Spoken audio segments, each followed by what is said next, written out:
नमस्कार दोस्तों। आज से लगभग 20 साल पहले झारखंड के एक छोटे से गांव में 3 पक्के वाले दोस्त रहा करते थे। एक का नाम था प्रभाकर, एक का नाम था रंजीत और एक का नाम था संजय। ये तीनों बचपन के तो पक्के दोस्त थे, लेकिन कभी भी कहीं पर भी पिकनिक मनाने के लिए नहीं जा पाए थे। ये घटना तब की है जब पिकनिक मनाना एक बहुत ही इंटरेस्टिंग चीज मानी जाती थी। किसी को भी टाइम मिलता था तो अपने फैमिली वालों के साथ, दोस्तों के साथ, रिश्तेदारों के साथ दूर दराज के इलाकों में बढ़िया टाइम स्पेंड करने के लिए, पिकनिक मनाने के लिए पहुंच जाया करते थे। आज के जमाने जैसा नहीं कि किसी को भी टाइम मिले तो लोग कंप्यूटर में गेम खेलते हैं, मोबाइल में टाइम पास करते हैं। चाहे मम्मी पापा, दादा दादी, बच्चे, जो कोई भी हो, सबको एंटरटेनमेंट का अलग अलग तरीका मिल गया है। लेकिन उस टाइम पे चीजें बहुत डिफरेंट थी। ये तीनों एक दूसरे के घरों के आसपास तो रहते थे, इसलिए शाम के समय डेली खेलने के लिए तो चले जाया करते थे। लेकिन कभी भी ये बेचारे दूर कहीं टाइम स्पेंड करने के लिए, नाइट आउट मारने के लिए या पिकनिक मनाने के लिए नहीं जा पाए थे। बचपन से ही सोचते थे कि जब हम क्लास 12th पास कर लेंगे, बड़े हो जाएंगे, अब चाहे हमारे स्कूल वाले, कॉलेज वाले हमको घूमने के लिए कहीं ले जाए ना ले जाए, हम पक्का कहीं किसी बढ़िया से पिकनिक स्पॉट में नाइट आउट मार के आएंगे। ऐसा सोचते थे बेचारे, छोटे थे तो। अब थोड़े बड़े हुए तो लगा कि अरे हम थोड़ा बचकाना सोचते थे, लेकिन नहीं, बचपन का ये सपना था तो इसको जरूर पूरा करेंगे। आखिरकार आज से लगभग 20 साल पहले यानी कि 2004 में इन लोगों की क्लास 12th क्लियर होती है। अच्छे परसेंटेज है, घर वालों को दिखाया, घर वाले बहुत खुश। खुशी के साथ घर वालों से इन लोगों ने रिटर्न गिफ्ट मांग ली। रिटर्न गिफ्ट ये कि हम लोग जाना चाहते हैं पिकनिक मनाने के लिए, हमको रोकना मत। अब जहां पर इन लोगों का गांव घर था, वहां से लगभग 30 किलोमीटर की दूरी पर एक बढ़िया वाला पिकनिक स्पॉट मौजूद था। ये एक ऐसा पिकनिक स्पॉट था जहां पर एक छोटा सा झरना, छोटी सी पहाड़ी, ढेर सारी ग्रीनरी और एक छोटा सा मंदिर भी मौजूद था। लेकिन ये एक ऐसा मंदिर था जहां पर किसी भी देवी देवता की पूजा नहीं होती थी। ये मंदिर के बारे में किसी को कुछ समझ में नहीं आता था। इस मंदिर में ना ही कोई मूर्ति विराजमान थी और ना ही किसी का प्रतीक, लेकिन फिर भी ये मंदिर था।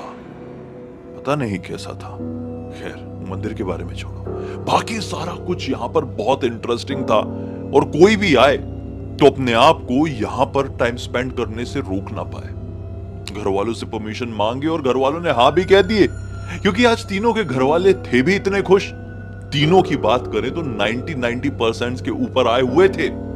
फिर क्या था भाई, इन तीनों ने अपने अपने घरों से कुछ ऐसा सामान भी इकट्ठा किया कि हम लोग वहां पर जाकर इसका खाना भी बनाएंगे। मतलब वहां पर चूल्हा बनाएंगे, चूल्हे में बढ़िया खाना पकाएंगे, खाएंगे, रात में ढेर सारी बातें करेंगे, कहानियां एक्सचेंज करेंगे, सो जाएंगे, फिर सुबह आएंगे। इन तीनों में से संजय के पास खुद की स्कूटर थी। डिसाइड किए हुए थे कि स्कूटर में सवार होकर तीनों जाएंगे। और ये वैसी वाली स्कूटर नहीं थी जिसकी सीट्स अलग अलग होती। इस स्कूटर की सीट पूरी प्लेन वाली थी, तो तीनों आराम से बैठ सकते थे। अब तीनों डिसाइड की हुई डेट में रात में लगभग 8 बजे इस स्कूटर में सवार हुए, पहुंच गए। भाई यहाँ पर ना सीन ये था कि पिछले साल तक काफी सारे लोग आते जाते थे, चाहे दिन हो, शाम हो या रात भी हो। रात में भी यहाँ पर टेंट लगाकर लोग रुकते थे। लेकिन आज कोई समझ में नहीं आ रहा था। ये तीनों तो पहली बार आए हुए ना जिंदगी में। इन तीनों ने इस जगह के बारे में सुने थे, लेकिन कभी आए नहीं थे। ये तीनों वहां पर अपनी चटाई बिछाए हैं, बैग से सामान निकालना शुरू किए हैं। इतने में एक बोलता है कि चल भाई चूल्हा बना लेते हैं, थोड़ी आगे ईंट पड़े होंगे। तो संजय ईंट उठाने के लिए जाता है। इतने में संजय को एक दुकान वाला दिखता है, एक छोटा सा दुकान वाला, जो कि अपनी दुकान बंद कर रहा था। बंद करके घर वर जाना होगा। 8 साढ़े 8 बजे की बात थी। ठीक है भाई, वो बंद करके जा रहा था। एक बार उससे पूछ तो लेता हूँ। दुकान वाले के पास गया तो दुकान वाला इसको देखकर चौंक गया। बोलता, अरे भाई आप लोग क्या कर रहे हैं? चलिए चलिए जाइए, रात हो चुकी है। संजय बोलता है, क्यों जाइए भाई, यहाँ पर तो लोग रात में नाइट आउट मारने के लिए, टेंट लगाने के लिए आते हैं। अभी तक पिछले साल तक आते थे, हमारे एक रिलेटिव भी आए हुए थे।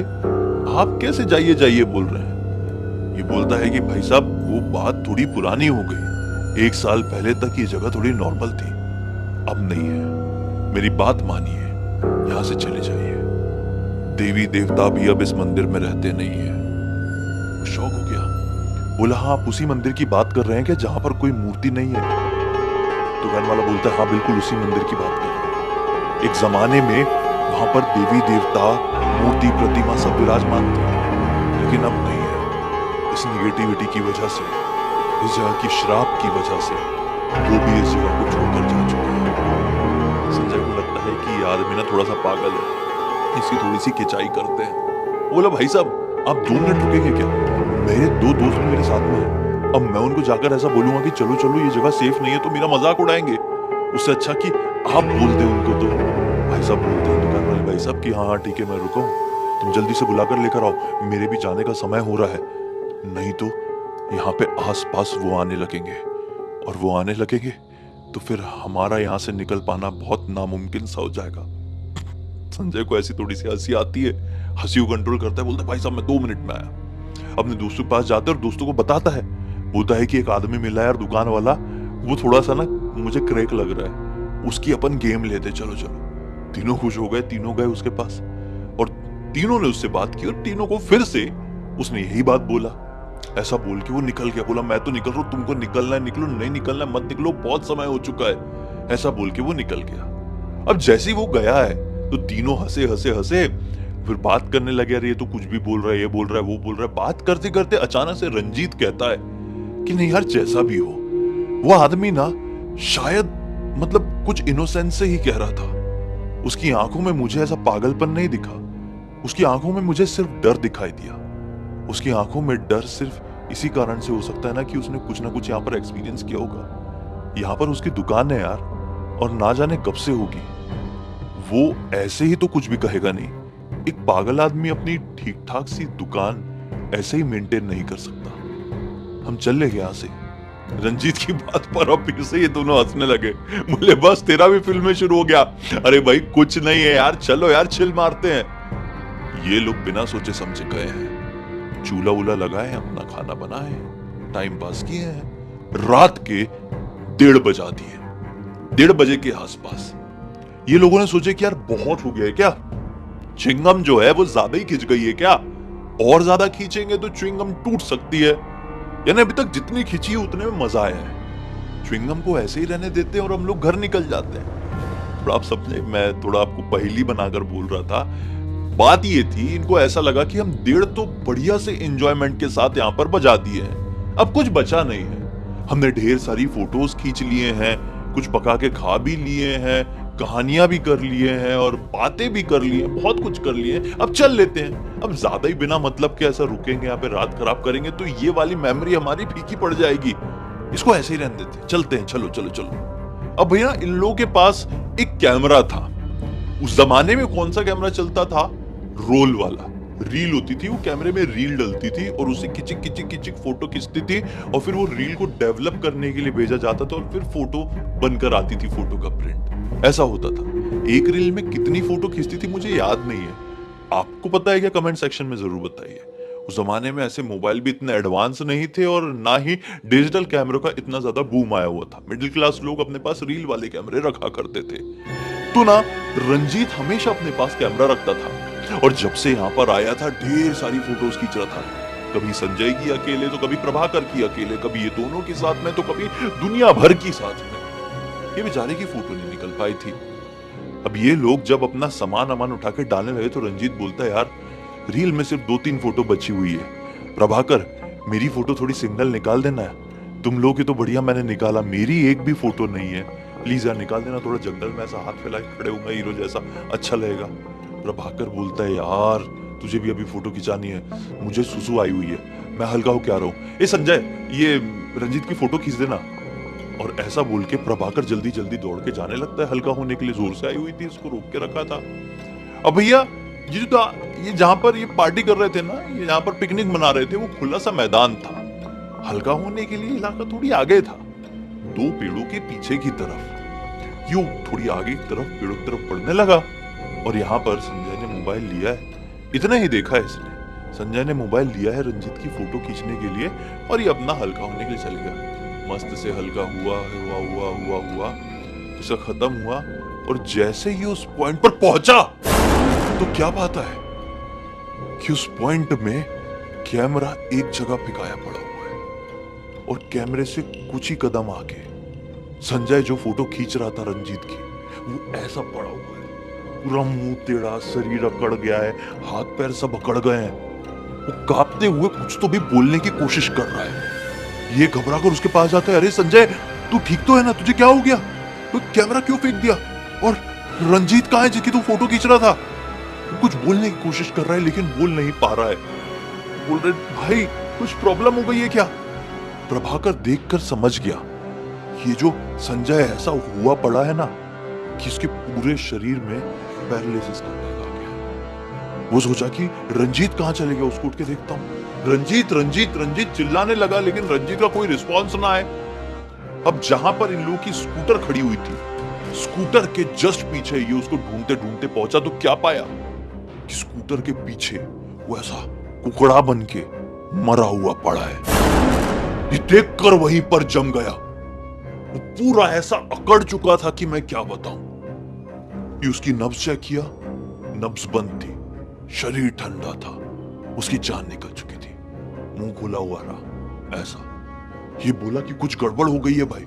फिर से भागते हुए संजय के पास जाता है, संजय सुन, तू ना हिम्मत बनाए रखना, मैं स्कूटर लेकर जा रहा हूं और किसी ना किसी की मदद लेकर आता हूं, तो हिम्मत बनाए रखना, रुक मैं तेरे को साइड में बैठा देता हूं। उसको साइड में लेकर गया और एक पेड़ था वहां पर टिका के उसको बैठाने की या लिटाने की कोशिश किया और तेजी से स्कूटर भगाते हुए वो थोड़ी आगे निकला दूसरे रास्ते की तरफ, क्योंकि जिस रास्ते से ये लोग अपने गांव से आए थे उस रास्ते में आसपास कोई बस्ती छोटा गांव नहीं था, इसलिए एक छोटे गांव या बस्ती की तलाश में वो दूसरे रास्ते में गया। और 2 या 3 किलोमीटर के बाद उसे एक छोटी सी बस्ती दिखाई दी। रात के 1:30 भले ही बज रहे थे लेकिन यहाँ पर एक छोटी सी झोपड़ी थी, वहां पर लाइट जल रहा था। वो एक छोटा सा ढाबा जैसा था, वहां पर 2 लोग बैठे हुए थे, बुजुर्ग लोग, उम्र रही होगी ये कोई 65-70 साल की, दोनों बैठ के बात कर रहे हैं। वहां पर एक टेलीफोन भी लगा हुआ था, जो टेलीफोन बूथ होता है। वो जल्दी से हड़बड़ाते हुए टेलीफोन बूथ के पास बढ़ा है कि दोनों आदमी उसको देखकर बोलते हैं, अरे अरे बेटा संभाल कर, तुम थोड़े परेशान लग रहे हो, कोई तकलीफ है क्या, हम कुछ मदद कर सकते हैं। ये घबराते हुए फोन उठाने से पहले उन बुजुर्गों के पास जाता है और उनको सारी बात बता देता है कि मेरा एक दोस्त ऐसा मरा पड़ा है और एक दोस्त को ऐसा लकवा पड़ गया है, आप मदद कर देंगे तो बहुत अच्छा होगा। दोनों बुजुर्ग लोग बोलते हैं कि ठीक है भाई, तुम जल्दी से फोन बूथ तक आए हो तो पुलिस वालों को फोन करो, एम्बुलेंस को फोन करो, हम लोग चलते हैं तुम्हारे साथ। ये फटफट फटफट वहां पर फोन लगा देता है, पुलिस वालों को भी एम्बुलेंस को भी जगह बता देता है, क्योंकि ये जगह फेमस थी, पिकनिक स्पॉट थी। और वो दोनों बुजुर्गों को अपने स्कूटर में बैठाता है और उस पॉइंट पर लेकर जाता है। जैसे ही वहां पर पहुंचते हैं तो देखते हैं कि संजय की हालत तो और भी ज्यादा खराब दिख रही है। रंजीत तो कुकड़ा मरा पड़ा हुआ है, संजय की हालत और ज्यादा खराब है। तो उसको उठाते हैं, बैठाने की कोशिश करते हैं, उसको पानी पिलाने की कोशिश करते हैं कि उतने में वहां पर एम्बुलेंस और पुलिस आ जाती है। एम्बुलेंस में दोनों को डाला जाता है, पुलिस वाले तहकीकात करते हैं, काफी समय निकल जाता है, इसको पुलिस स्टेशन तक भी लेकर जाते हैं, फिर ये हॉस्पिटल तक जाता है, बहुत कुछ होता है। और फिर फाइनली आखिरकार रात के लगभग 4:30-5 सुबह हो जाएगी ना यार, सुबह के लगभग 4:30-5 बजे के आसपास इसको बोला जाता है कि भाई जाओ जाओ, इसके घर वालों का नंबर तो तुमने दे दिए हो, जो लड़का मरा हुआ है, और जिस लड़के को लगवा पड़ा हुआ है उसके घर वालों का भी नंबर दे दो, और तुम जाओ, हो सके तो उनके घर वालों को बता भी देना। इसने बोला हाँ सर, वो मेरे घर के पास में ही रहते हैं। इसने वो स्कूटर उठाया और फिर घर तरफ आया। ये सारी बात संजय और रंजीत के घर वालों को भी पता चल चुकी थी, पुलिस वालों का फोन आ चुका था और वो भी निकलने की पूरी तैयारी में थे। गाड़ी वाड़ी उनके घर के सामने लगी हुई थी। इसको बोलते बेटा तू भी जल्दी से बैठ जा, भला गाड़ी में बैठ, जल्दी जल्दी चलते हैं, और चलते चलते तू पूरी बात बता क्या हुआ क्या नहीं। ये गाड़ी में सवार हो जाता है वापस से उधर जाने के लिए और पूरी बात बता रहे हैं संजय के घर वालों को भी, रंजीत के घर वालों को भी। लेकिन कोई करे ऐसे सिचुएशन में तो क्या करे, सिर्फ रोना गाना मचा हुआ है, हालत खराब है सबकी। हॉस्पिटल पर पहुंचे और जैसे ही हॉस्पिटल के अंदर कदम रखे हैं, नर्स भागते भागते बाहर आई और तुरंत इनको देखकर बोली माफ कीजिएगा, संजय भी अब इस दुनिया में नहीं रहा। अरे भाई फिर क्या था, घर वालों की तो ऐसी कंडीशन हो गई, ऐसी कंडीशन हो गई जिसकी कोई लिमिट नहीं। पुलिस वालों ने, हॉस्पिटल वालों ने, सभी ने एक दूसरे को समझाए, चीजें जैसे तैसे करके एडजस्ट हुई। आखिरकार इन दोनों के मृत शरीर को यहाँ से ले जाया गया और उनका अंतिम संस्कार किया गया। लेकिन चीज यहीं पर खत्म नहीं होती है। इसके ठीक 1 हफ्ते बाद प्रभाकर के घर में फोटो स्टूडियो से एक फोन आता है। प्रभाकर फोन उठाता है। ये फोटो स्टूडियो वाला प्रभाकर को घबराते हुए कहता है, भाई तू जल्दी से मेरे स्टूडियो आ जा। तूने जो कैमरा दिया हुआ था उसकी रील की फोटो मैंने डेवलप किया, एक एक फोटो डेवलप किया, लेकिन आखिरी की जो मैंने फोटो डेवलप किया हूं उसे देखकर तो हिल जाएगा, जल्दी आ। ये भड़बड़ाते हुए वो फोटो स्टूडियो पहुंचा और जैसे ही आखिरी में खींची हुई फोटो को देखा है तो उसके हाथ पैर वहीं पर सुन्न पड़ गए। इसने क्लियर क्लियर देखा, जिस फोटो में बेचारा रंजीत ऐसे हाथ फैला के हीरो जैसा पोज करने की कोशिश कर रहा था, उसके जस्ट पीछे एक खतरनाक चुड़ैल खड़ी हुई थी जो कि बहुत बहुत ज्यादा स्कैरी दिखाई दे रही थी। अब वो टाइम पे ना ऐसा कोई मतलब एडिटिंग वगैरह कोई स्कोप नहीं होता था रील वाली फोटोज में, डिजिटल फोटोज की बात नहीं कर रहा हूँ। आज के जमाने में तो चीजें ऐसी हो गई, लेकिन वो लिटरली ऐसा था। फिर भी उसको देख के विश्वास नहीं हुआ। बोला तुमने इसके साथ कुछ किया फोटो के साथ, तुम झूठ मत बोलो, किसी की मृत्यु हो गई, ऐसे मजाक मत करो, मेरे दोस्त है, तुम्हारी अस्तेजी कर दूंगा। फोटो स्टूडियो वाला बोलता है कि भाई मैं छेड़खानी एक फोटो के साथ कर सकता हूँ, मानता हूँ थोड़ी बहुत, एक काम कर तू अंदर रेड रूम में चल। रेड रूम मतलब वो होता है जहाँ पर फोटोज को डेवलप किया जाता है, मैं तुझे दिखाता हूँ। उसने ना वो रील दिखाई इसको, लिटरली रील में भी दिख पा रहा है कि उसके पीछे वो ऐसा खड़ा हुआ है, उसके पीछे कोई तो खड़ा है। रील में चेहरा नहीं दिखता है क्लियर, निगेटिव निगेटिव दिखता है, लेकिन फिर भी वो देख पा रहा है क्लियर। वो फोटो रील के साथ संजय और रंजीत के घर पर पहुंचा है और जैसे ही सबको दिखाया है तो सब धीरे से सदमा वो बुलाने की कोशिश कर रहे थे, लेकिन सबके दिमाग में, जहन में वो घटना और खतरनाक तरीके से ताजा हो गई और इनके घर पे बुरी तरह से मातम छा गया कि बताओ ये घूमने गए और एक चुड़ैल चिपका है और दोनों की मृत्यु हो गई। इस पूरी घटना की जानकारी मुझे इसी गांव के एक राज नाम के लड़के ने लिख भेजा। राज को भी ये कहानी किसी के थ्रू पता चली। थोड़ी पहले की कहानी है। प्रभाकर अपनी जिंदगी में थोड़ा आगे बढ़ गया है, लेकिन आज भी उससे पूछो कि कैसी थी वो रात तो वो घबरा जाता है और उसकी आंखों से आंसू बहने लगते हैं। खैर, इसी एक नोट के साथ अब इस कहानी का अंत करते हैं। इस वीडियो को अब तक देख लिए हैं तो लाइक जरूर कर देना। कमेंट सेक्शन में 10 में से कहानी को जरूर रेट करना। कहानी जैसी भी लगी हो नंबर दे देना, मुझे अच्छा लगेगा। अब तक देख लिए, पहली बार देख रहे हो चैनल को सब्सक्राइब करके बेल आइकन दबा के ऑल के ऑप्शन में क्लिक करना है, क्योंकि इसी तरह के हैरान कर देने वाले खौफनाक वीडियोस डेली आप लोगों के सामने लेके आता रहता हूँ। इंस्टाग्राम की लिंक इस वीडियो के डिस्क्रिप्शन बॉक्स में जाए, क्लिक करके डायरेक्टली वहां पर पहुंच जाना। इसी तरह की कोई भी कहानी, टॉपिक या जानकारी आप लोग के पास भी तो लिख भेजना। हो सकता है मेरा अगला वीडियो कल आपके हिसाब से बन रहा हो। तो चलिए कल फिर से मिलते हैं, तब तक के लिए बहुत बहुत धन्यवाद। आपका दिन शुभ।